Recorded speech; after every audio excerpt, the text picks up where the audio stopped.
Hi there, and hello everyone. Thank you for your patience as I hop on. I had some type of family emergency. So I do apologize. Of course, we're working together to save our families, our communities, and our way of life. Thanks for hopping on and watching Canceling COVID.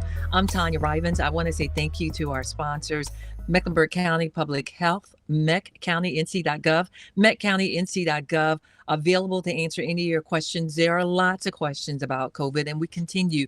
Keep in mind the pandemic is ongoing. It's not over yet. And I know it seems like it as we're out and about and just enjoying this beautiful weather and enjoying one another. It's been a long time, but keep in mind we still have work to do. So again, thank you to Mecklenburg County Public Health.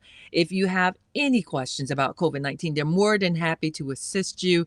mecknc.gov, or you can call 980-314-9400. Now, we're also grateful for Groundwater Solutions. They are supporters of Canceling COVID. And we've been doing this since January, and we've been getting lots of great feedback and providing a whole lot of great information. The Delta variant, you've been hearing more and more about that now. It's a more contagious strain of coronavirus, and it now makes up more than half of the new COVID-19 infections in the United States. More than half. So that's more than 50%. That's quite a bit. But it's not like we hadn't been warned that this was headed our way. So we're starting off today with a look at the big picture right here in our local communities. And it's truly an honor every time I have them on. And I apologize for making them wait. I just had something to drop in yesterday, but I've got Dr. Renard Washington. He's one of my favorites. He's with Mecklenburg County Public Health, and you've been more than accessible. You've been very helpful. And so I'm glad to welcome you to the show. Deputy Health Director at Mecklenburg County Health Department. And you guys have done a wonderful job keeping everyone informed, keeping everyone involved.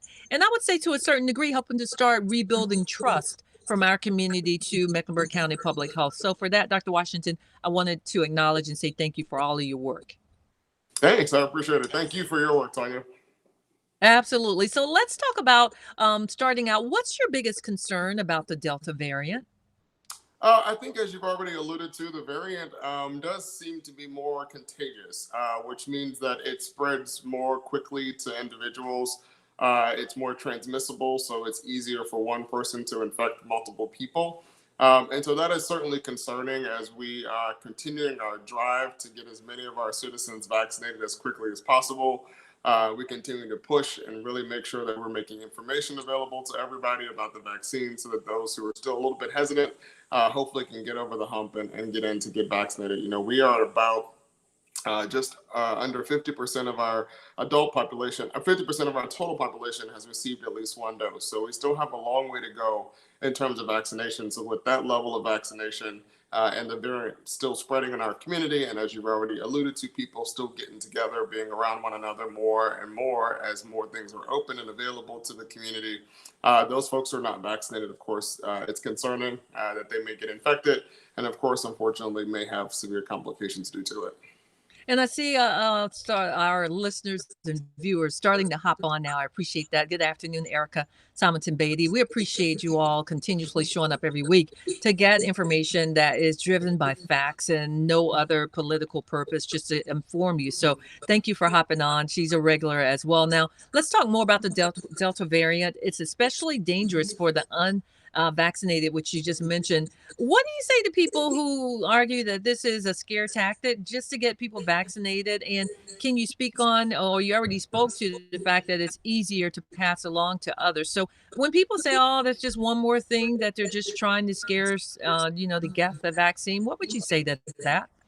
I think, of course, this entire pandemic, Todd, as you know, there has been all kinds of misinformation. And so we certainly continue to try to work against that misinformation.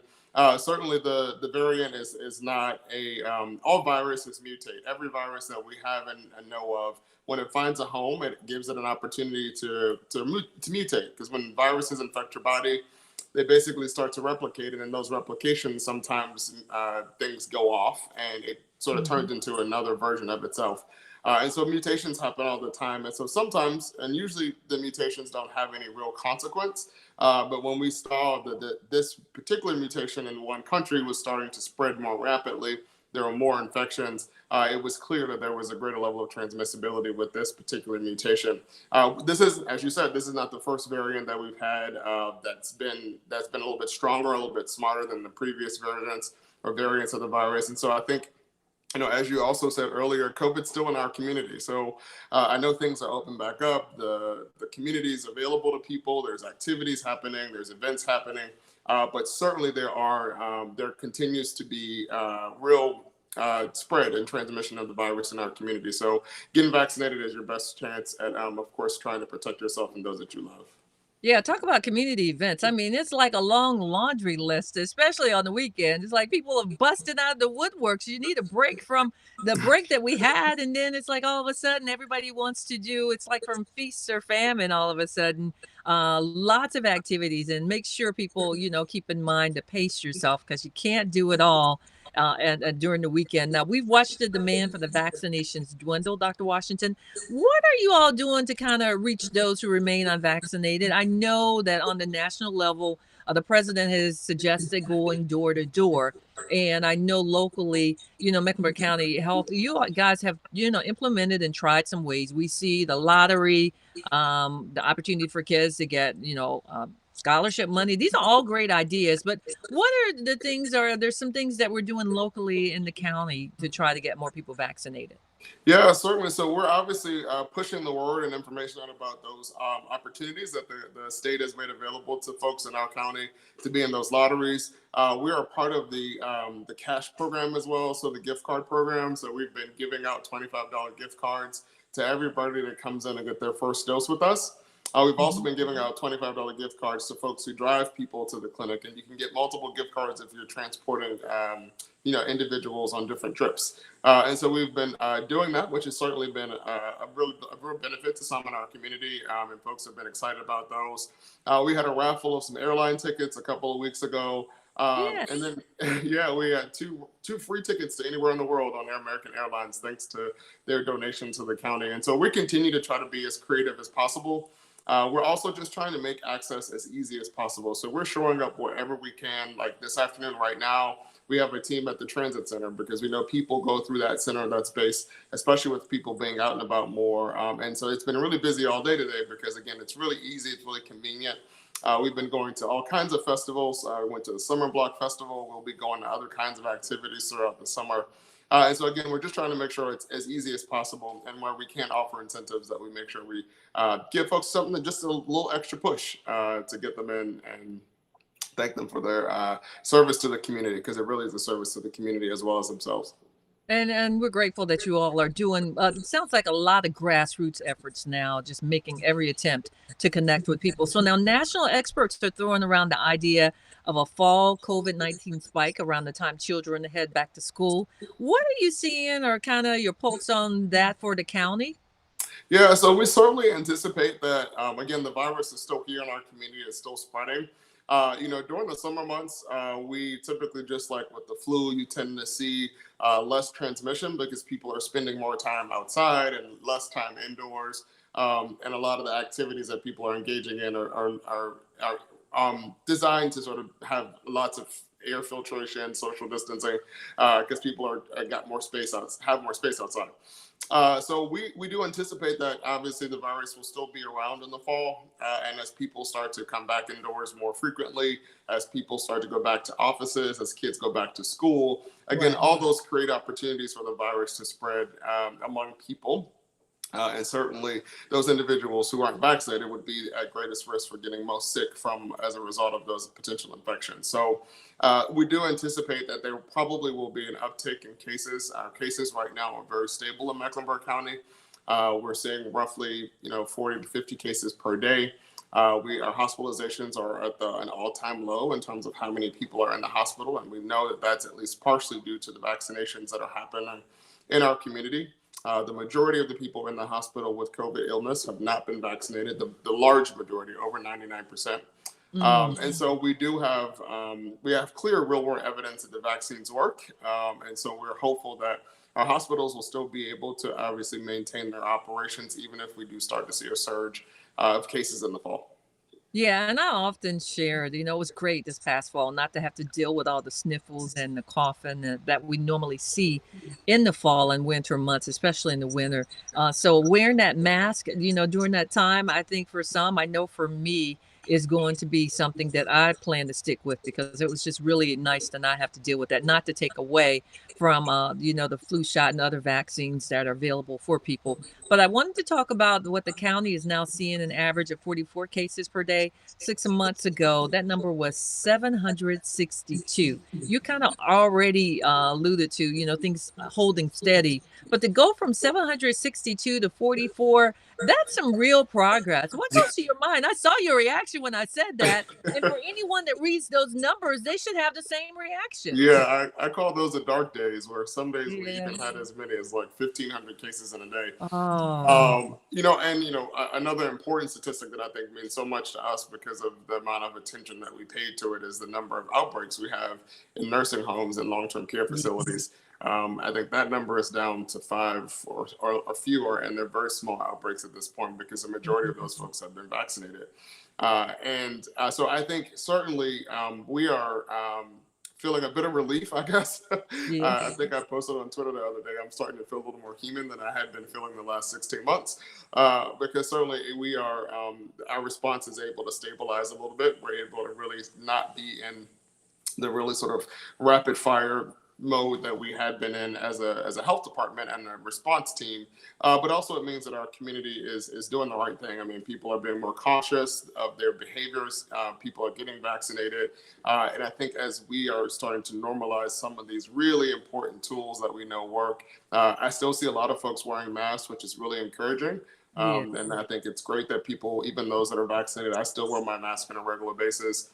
Continue to do so, just to avoid any potential infection or spread that may happen as a result of folks being back out and about. And so I think we're feeling good about where we are, at least right now, but also we're cautious. We're cautiously optimistic. Hopefully, hoping that the fall surges will be contained. And again, most importantly, just trying to encourage everybody to go ahead and roll their sleeve up and get their shot, because once more of us get vaccinated, that gives the virus fewer opportunities to transmit, and to get folks sick, and obviously keep everybody alive. Well, kudos to the county for the progress that we've made. We talked about the nursing homes, and yeah, those were truly dark days where we had been as far as the past. But moving forward, kind of where we are at with deaths, because obviously once people started to get vaccinated, we saw that number decrease, and which was very encouraging. So where are we now with the county along those lines? Yeah, so our deaths have really, really slowed down pretty significantly. I want to say last week we had been like 10 days before anyone had died from COVID, which is Wow. incredible progress given that there were some days where we had 10 people die.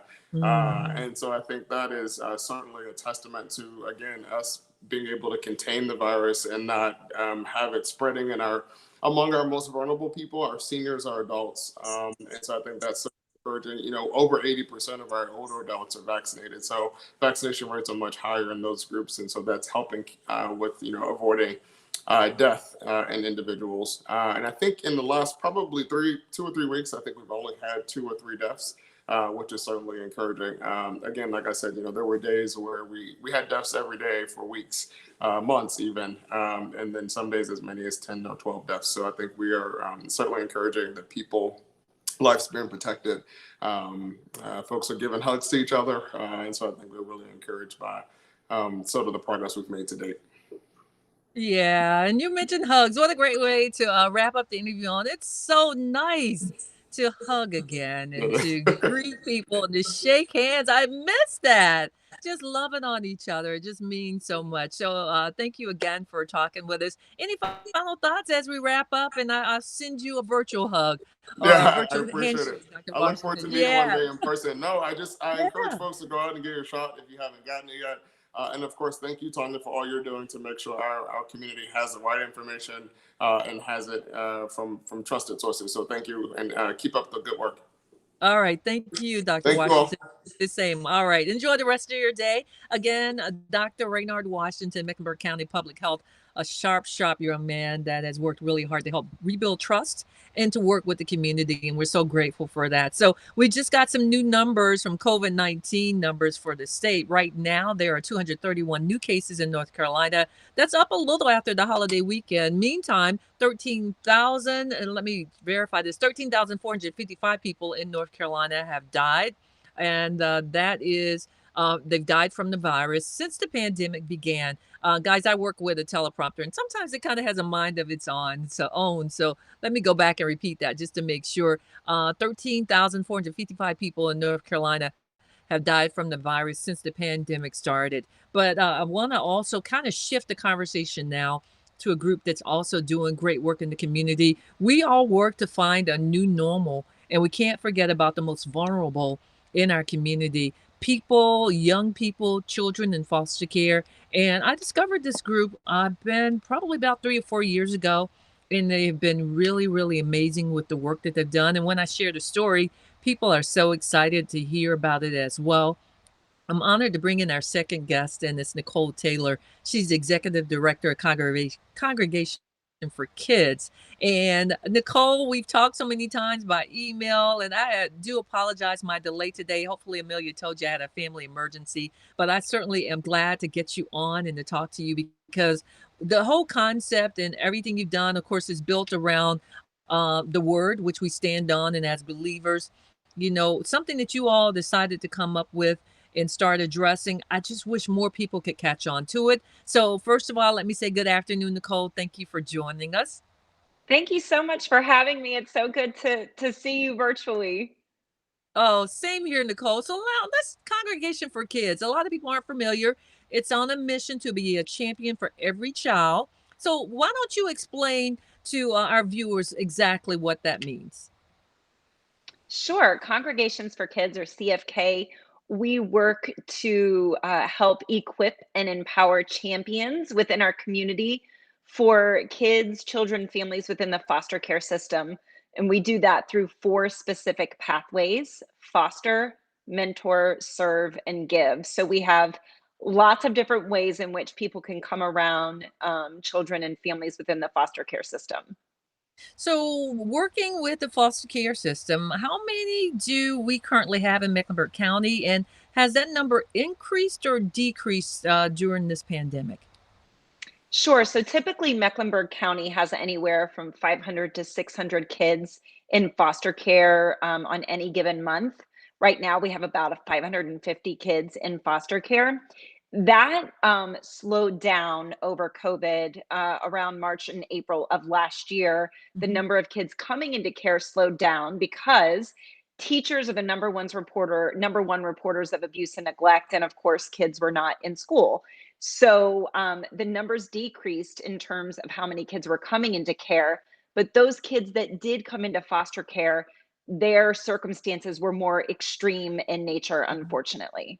And that is unfortunate. And let me just say here, the one thing that really drew me in when I started working with you guys, and even just I probably took it for granted because when I shared with my producer, she's like, "Oh my goodness, this is an amazing organization." What really stuck out in my mind as someone that works in the community is we have all these ministries that work and support orphans outside of the U.S., and that's great. That's what we're called to do as believers, but our foster care system is our orphan right here.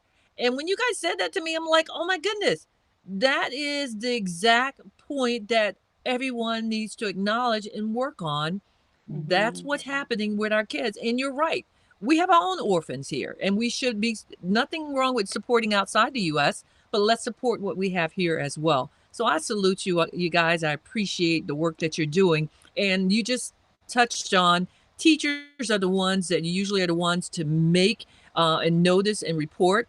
And they've had so many challenges with the remote and hybrid systems. So these kids are out of school. Social workers probably really challenged, not allowed to do home visits. So what was the workaround? Sure, great question. And just to your point, the United States orphanage is the foster care system. And I was actually in international orphan care for 10 years. And Mm, then my husband and I became foster parents, and so that really shifted my focus to what was happening in our own city, so I can relate to everything you just said.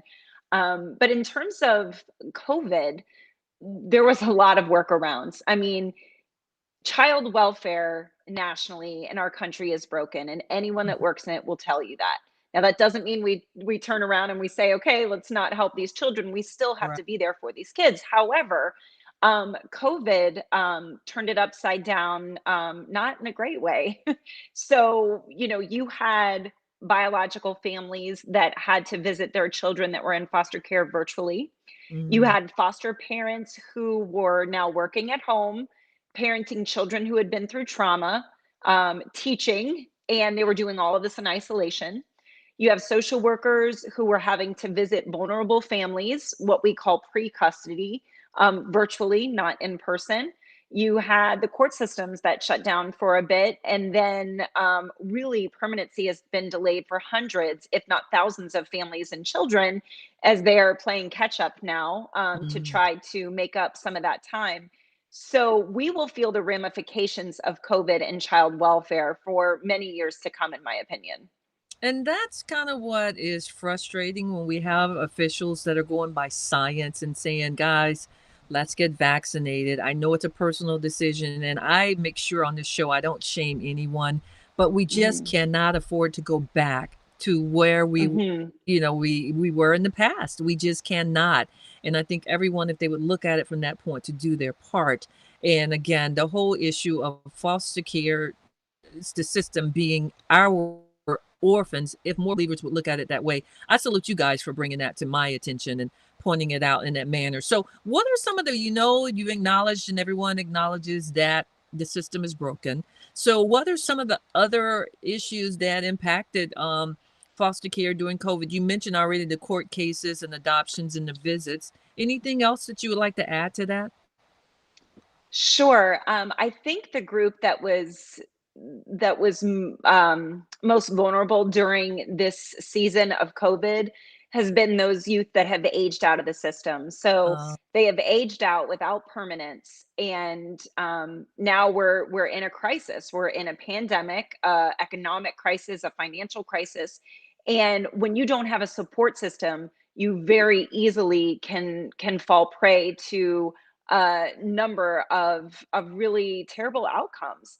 And yeah. so we know what kids face once they age out if they don't have permanence. But we were never really connected to them as an organization. And what COVID did for us, it had folks that have been in child welfare, social workers calling us, say, hey, I had this kid on my caseload 2 years ago. They're in college now. They aged out, but their college shut down. Now they're homeless. They're in tent city Uh, uptown, and so we were able to connect with about 175 aged out youth to come alongside them during this season because they were the ones losing their jobs. They're working in hospitality, they're, couch surfing, they're living out of their cars if they even have a car. And oh. so it was a group that we as an organization were never really connected to. And so that really opened our eyes to be able to come alongside that community over COVID. Really, in child welfare right now, we're sort of bracing ourselves for August because this will be the first time in a long time, nationally speaking, that kids will be back in front of teachers. And so there is this unfortunate prediction that more kids will come into care once teachers are seeing kids again face to face on a consistent basis. So we're ramping up our efforts to recruit and train foster parents. We are doing lots of things now to kind of prepare for, what research and data tells us is likely to come. And Nicole, it makes me so sad to hear that, especially, through no fault of theirs, that, when we're headed Hmm. back to school, it's great now we'll have some eyes on them. But just to hear you tell the story of those that ended up when the schools, colleges shut down and they ended up in tent city or couch surfing, which is really unfortunate. Annie Allison has hopped on. She says, thanks for sharing this information. Thank you for Hmm. hopping on. Tanya Harden says, they have nowhere to live, no job skills, no hope in most times. And I always say, as believers, we have to make sure that we can just push and encourage people to keep hope alive, although that sounds corny. But I think when people lose hope, Hmm. then it's just so devastating from where we're headed. You guys have done an amazing job, though, of adapting and making the adjustments. So, recruiting more foster care parents obviously is one of the things that people can do to support. Can you speak on how people can get involved as well as how people can donate or just volunteer? You know, I haven't been the best volunteer, but I've always tried to do my part.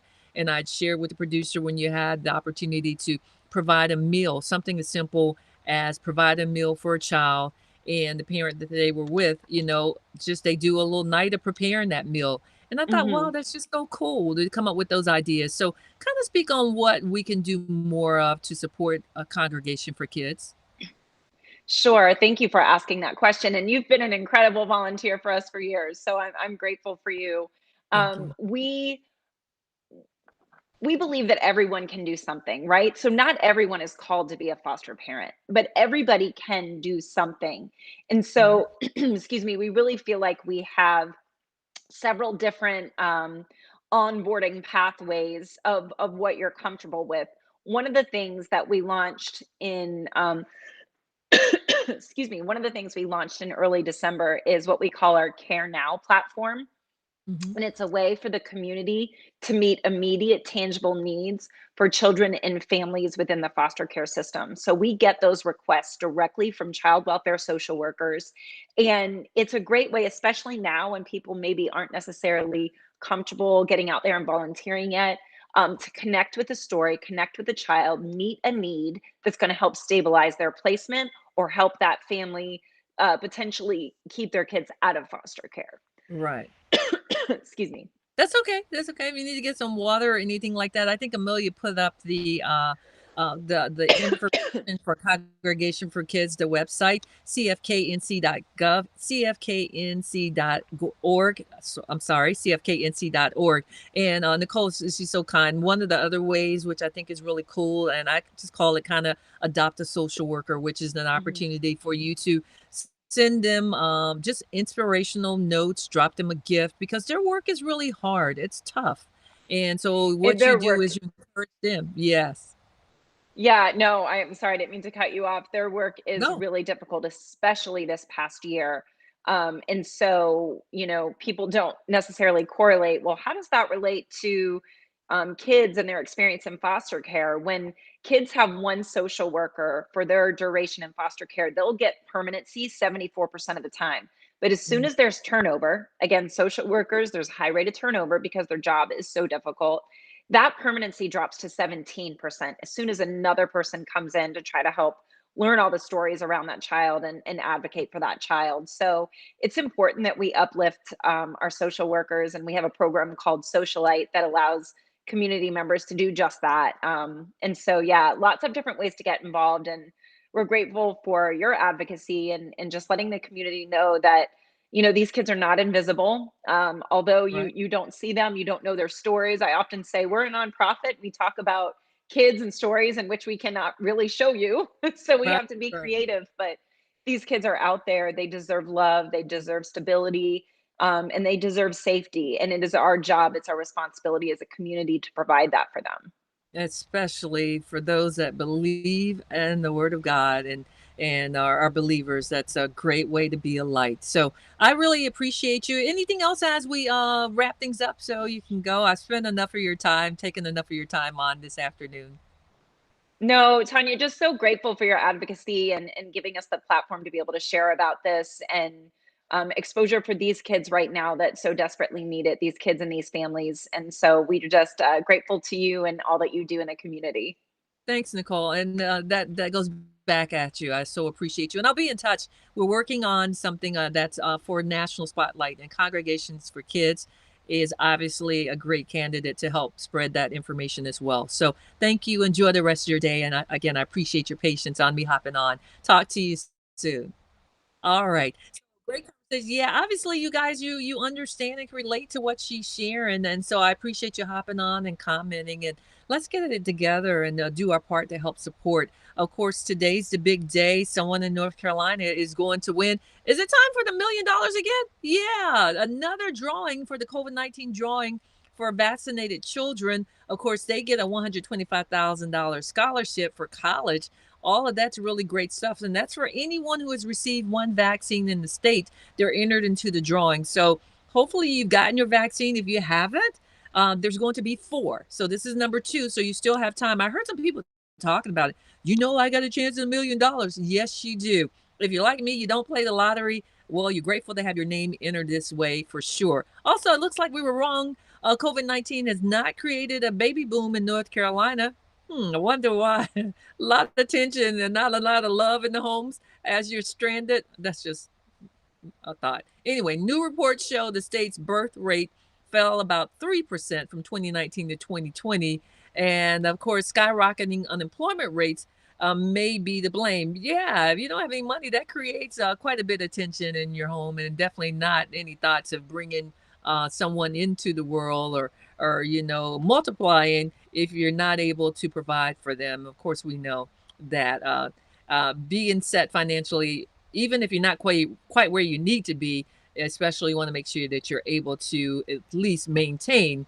And with the unemployment rates that we had, it would have been quite difficult. So that's an interesting nugget to share with you. Of course, it's time for me to move on out of the way. I appreciate your time. I appreciate your patience. Again, I mentioned that I had a family emergency. I had a dear, loving aunt that transitioned on yesterday and loved by so many. And so some things had pulled me away that I was trying to hop on. But I'm committed to being here with you every week, and I appreciate your commitment to being here with me every week as well. We'll be back on Friday with more great information. So as always, life's challenges make you better, not bitter. I'm Tonya Rivens. Thank you so much for hopping on. Thanks for your feedback. Thank you to Dr. Washington and to Ms. Nicole Taylor. Of course, Mecklenburg County Public Health, we appreciate your support, as well as Groundwater Solutions. Thanks, everyone. Enjoy your day. Be safe, and keep in mind, together we will continue to cancel COVID. Take care.